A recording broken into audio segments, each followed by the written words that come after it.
Good afternoon. Just back from work. Just a few more thoughts, a few more rambles and ambles along the way. Excuse the look. I don't dress up for work. Well, the hair's got to be up anyway. It's got to be tidy. I usually end up. I tell you what, if it's a good day, I go to work with 3 pens. If it's a bad day, I come home with 1. If it's an excellent day, I come home with 3. So well, 1, 2, 3. There's nowhere else to put them. There's no pockets, so you've got to shove them somewhere.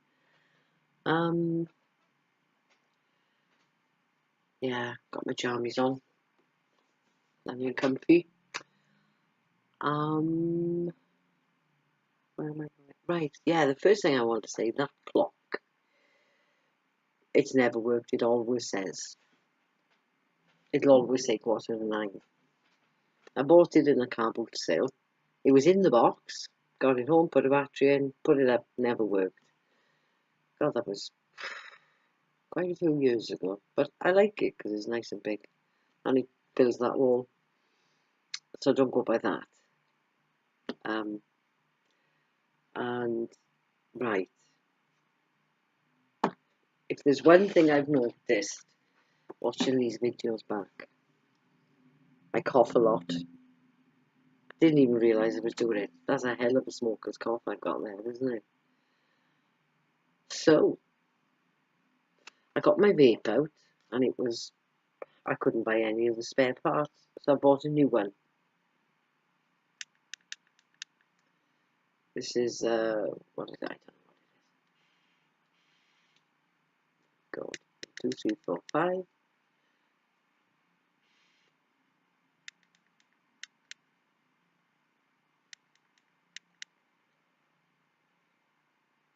Oh, I didn't hold it down, did I? Oh, I give up. Right, but that is part of the plan. That is going to feature. I can't give up tobacco. Not yet. But there will be more of that. And hopefully this smoker's cough, well, hopefully it'll be history. I roll my own cigarettes, by the way. I have for years. It's much cheaper. Plus, I just needed you to know that I'm not smoking dope. I never have. It's one thing I've never done is drugs. I just thought, well, I drink. I tried drinking, I liked it. I tried this, I liked it. I thought, I think I might have an addictive personality, so drugs is one thing I've never gone there. So it's just plain old tobacco in my cigarettes.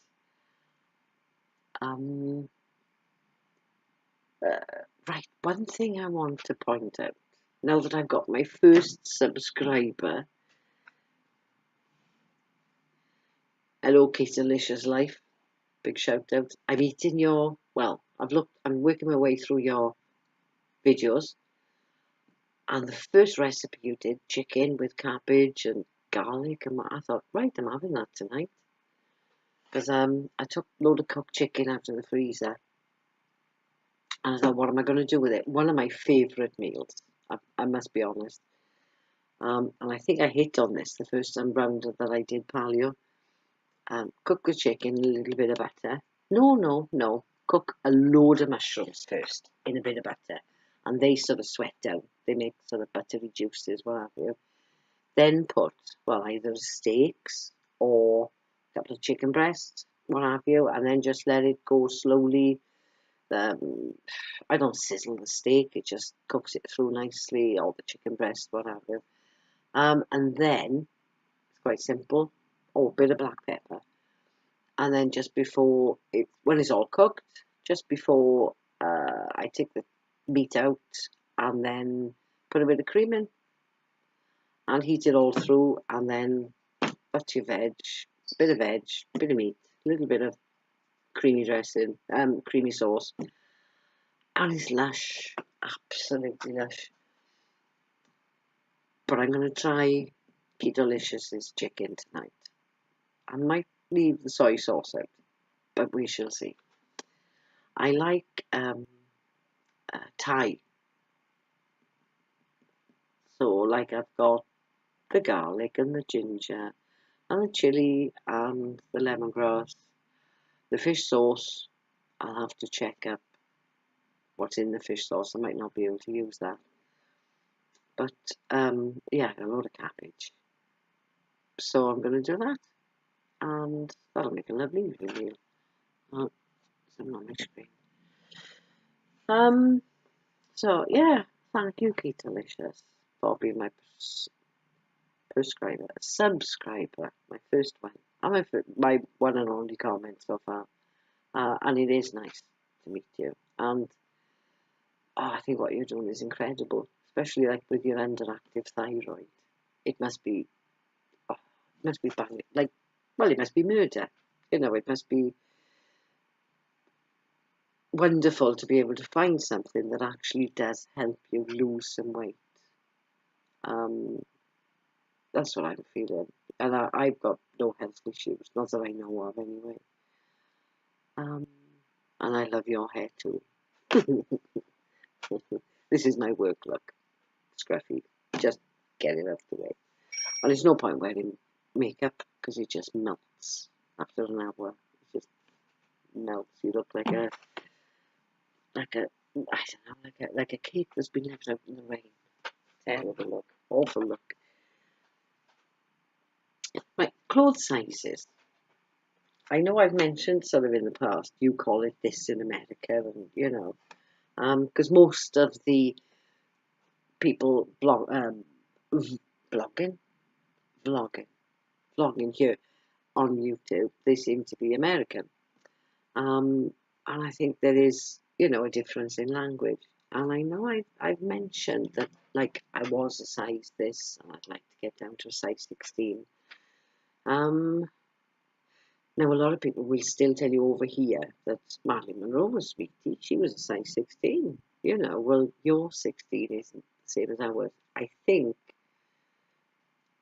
a 16 with you would be a size 12 over here, which is 2 sizes smaller, But yeah, she was voluptuous, but she wasn't quite as voluptuous as our size 16. So when I say I would like to get down to a size 16, I probably mean your size 20, I guess. I think it's 2 sizes different to, yeah. But yeah, and yeah, because size 0 is probably our size 6, A lot of people say size 0, God, but there are different sizes. There is a difference. And talking about sizes, these pajamas, I've got, uh, I don't know if you've got the same over there, but over here, they like to bridge 2 sizes, right? Now, it might be a size 16, 18, right? Now, instead of an 18, 20, which would be great, the next size up is a size 20, 22. Well, 16 might be too tight. So all my pajamas are in a size 20, 22. And there's a hell of a difference, isn't it? There's a gap between a 16 and a 22. That's a lot. Well, anyway, my pajamas were nice and roomy. It's great. But now, I mean, they're so roomy. I'm pulling the bottoms up, and I mean, they're sort of sitting under my boobs, basically. Remind me of the knickers, the decent knickers my mother has always bought me for Christmas. Fabulous, except they're a bit slack under the arms, I used to tell her. Covered everything. Always had a drawer full, never worn.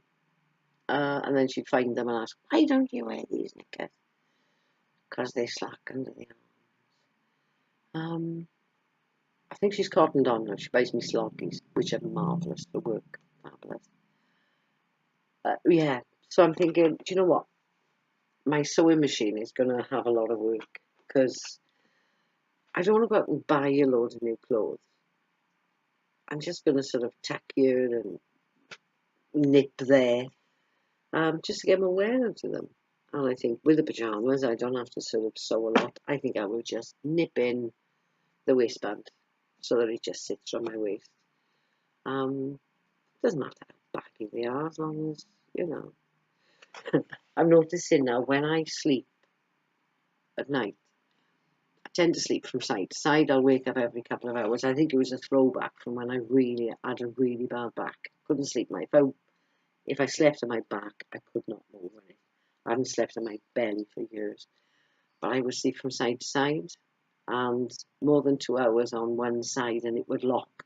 So I think my brain still wakes me up to turn over onto my other side every few hours.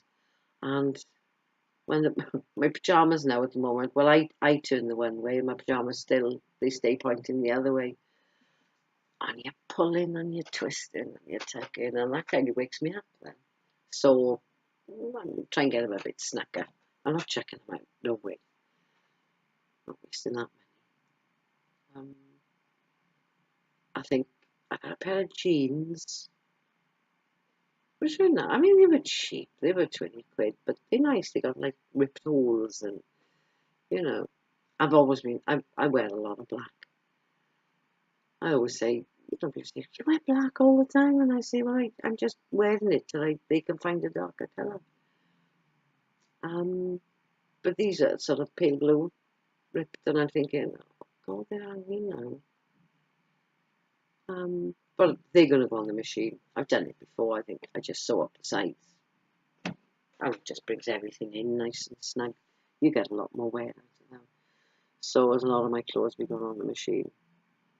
Because you can't sort of think, you know, it's different. If you grow out to something, you can keep it in your wardrobe and say, I'll get back into that one day. But you don't want to keep clothes that are too big and say, I'll get back into that one day, because you don't want the comfort. You don't want that sort of fallback. You know, that's being really pessimistic, that is. You know, I'll keep those in case I put all the weight back on. No, you've got to either throw them out or take them in. And then you've got nothing left. If you put on a half a stone, you've got nothing to fall back on.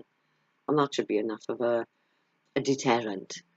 You know, should be enough to sort of make you think, whoa now, girl, do you want to have to go out and pay for a whole new wardrobe of clothes in a bigger size just because you cannot control your urges? No, you don't. So, there we are. That's a deterrent. I'll try this again. I charged it up all yesterday evening. Right, hold it down. Oh, tell you what, it's strong look. Just going to take very small. Just very small. Tiny little. Yeah, I really enjoyed that, didn't I? Oh, my word. Let's turn it off. Right, there we are. Yeah, I really enjoyed that. Not. Oh, right. I said I'd get back to you on apple cider vinegar, didn't I? I decided my life can do without it. Definitely. I can live without it. And I just think, you know what? You're doing keto. Yes, you want to be healthy and you know you want to lose weight. So there are certain foods, there are certain carbs that you're going to have to give up. Some of your favourite foods. Now, I always say I'm cheap to feed because my favourite meal is beans on toast.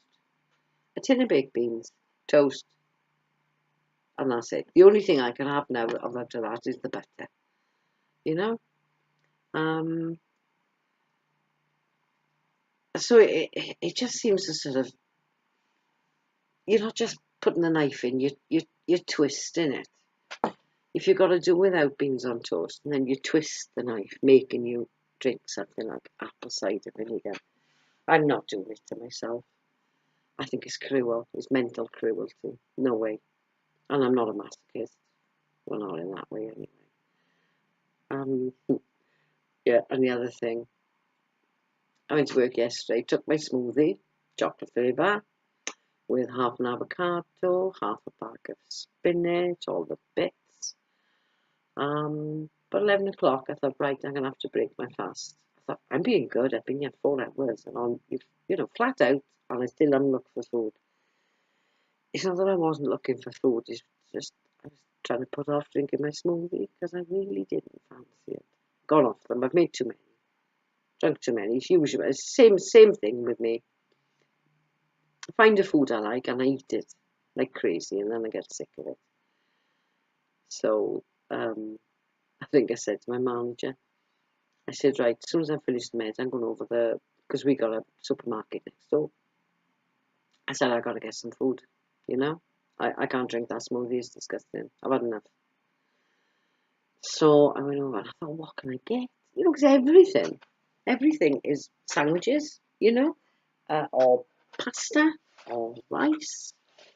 And I thought, I just want a nice snack. And in the end, you've got to look at the back of everything. I bought some slices of ham, breaded ham. There were 10 in the pack, 12 even.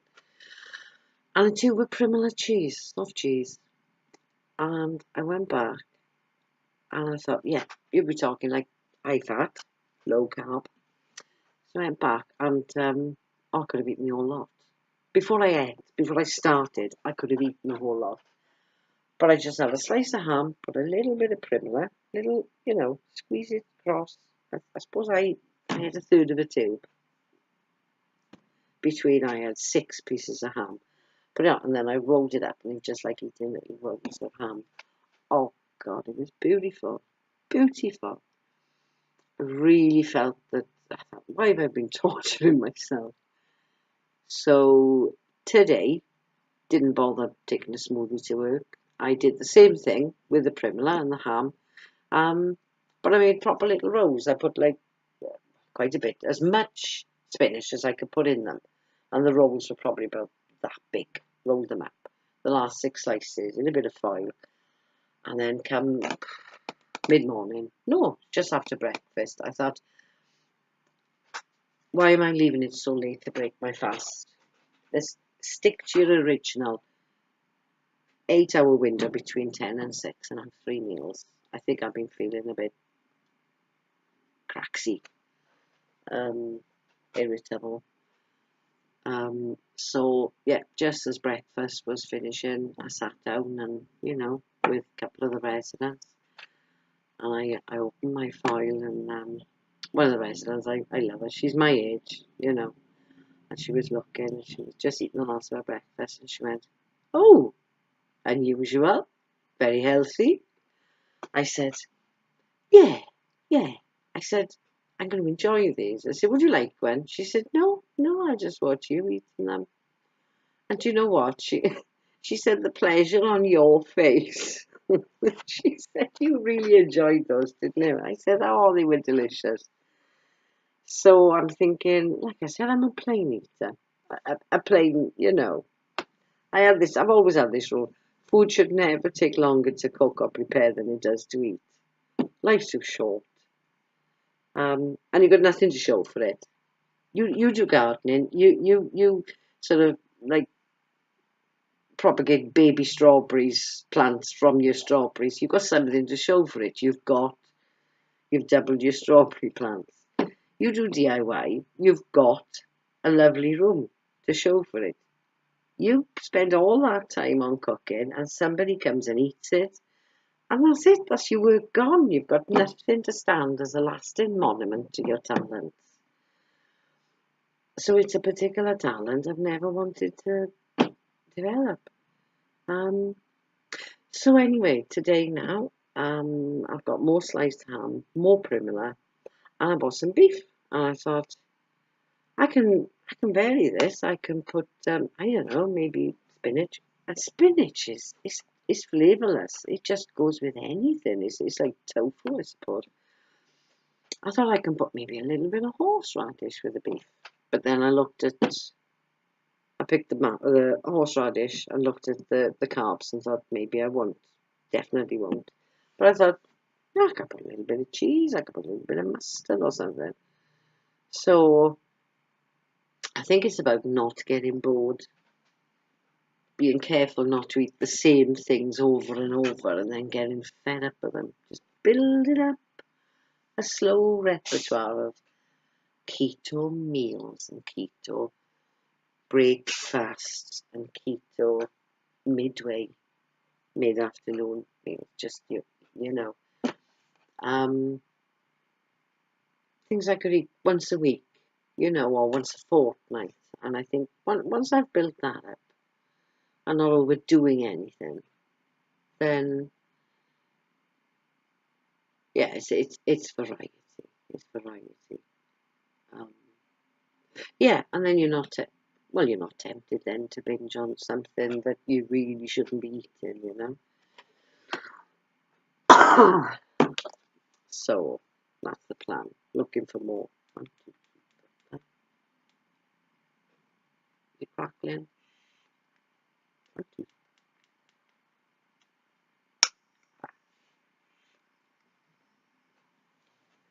Yeah. I worn my trousers to work, the tight ones. I've been glad to get them home and take them off. It takes me being delicate, but my last work trousers, you'd have a quick loo break, and like you see, you didn't even have to undo the buttons. Down they go, up they come. Maybe with this, I mean, there's a lot of buttons to negotiate, and they've got to be undone. And then get it back up, and then these two over here get back up.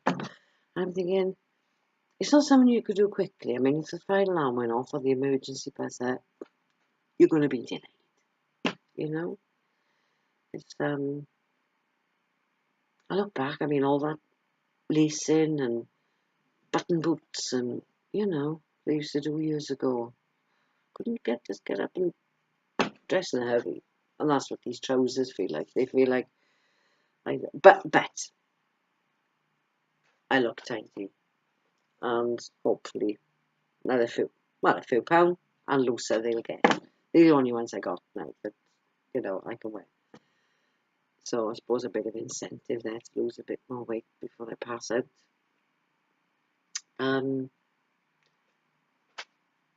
Oh, look at my baby. Sorry, you haven't met this one. That is Capaldi. He's had his injections for cat flu and that, but he's sneezing and he's got a bit of a cold or something, and he's feeling sorry for himself. Poor little thing. I should tell you, I got 6 cats. I've never been a cat person, but about 4 years ago on Christmas, this stray turned up on the windowsill, Tabby, and she all day. And I thought, oh, I've always said cats were a waste of food. Always been a dog person, but I thought, it's Christmas. And she looked unkempt. She'd always been living rough.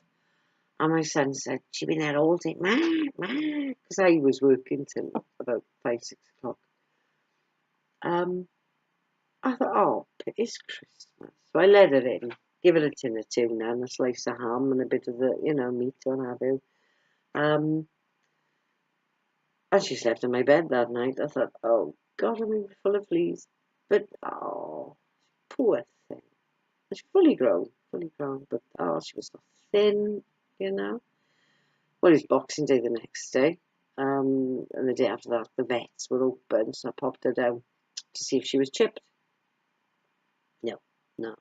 So they said, well, what are you going to do? Take her to the cat sanctuary? And I thought, no, they'll put her down.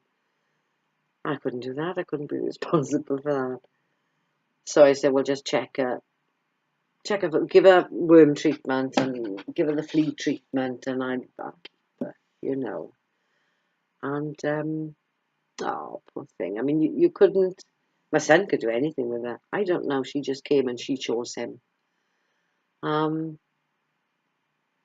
I said, has she been spayed? And they said, we can't tell. It's difficult. She is fully grown. She could be an older cat who's had her teeth recently cleaned, or she could be a younger cat.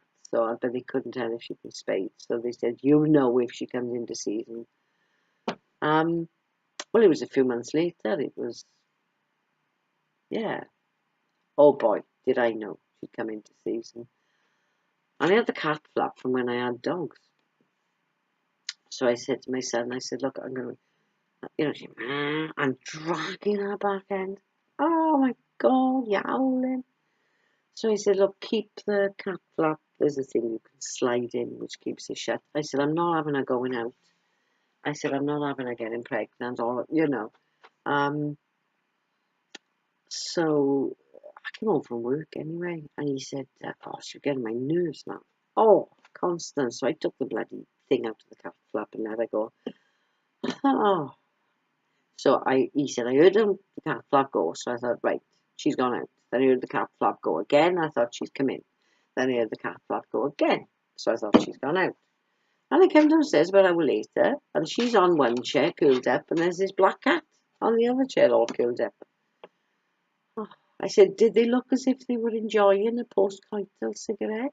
He said, well, they look pretty laid back. Well, anyway, she was pregnant. She started getting bigger and bigger. And the day that, the day she get luckily, I had a training day, but it was the same one I'd been on the previous week. So I came home, and there she was in labour. Straining, nothing came out. In the end, basically, back to the vet, caesarean, £350. She had 2 kittens. One was dead in the canal, but the one alive in her womb was Daisy. And so a little Daisy since she was a day old. Another tappy, my baby. Clara was a good little mother. But she used to bring Daisy to me in the night when she was tired, and she'd just put her there, and then she'd go. And it's like, it was lovely because she trusted me, and I didn't move, I didn't sleep. She trusted me to just sort of, it was like, I'm knackered, have her. Just for one night, give me peace. Every 2-3 hours, she'd come in, put down, you'd just suckle, then she'd go. And it was like she almost said, you helped me raise her, And Daisy was my baby. She adored me, and I adored her. I could do anything with her. And then a couple of summers back, I thought, I got room for more. I can take a couple of kittens in from a rescue. And so I took 2 kittens, 1 tabby female and 1 ginger male. That's my Moffat. Ginger and white, from both born feral, but to different feral mothers. So I took them home, and I kept them in their little carrier for a little bit, what have you. Clara came and looked at them and thought, oh, more bloody rats, Daisy came and looked at them and left home, basically. I mean, she blanked me, she wouldn't speak to me again, ever. She slept upstairs. If I passed her for a few nights, if I passed her on the stairs, I knew she'd come to have food when I wasn't about. If I passed her on the stairs, she blanked me. And I was begging her, Daisy, but no. And then after a few days, she just left home completely. Oh, look at me now. I broke my heart.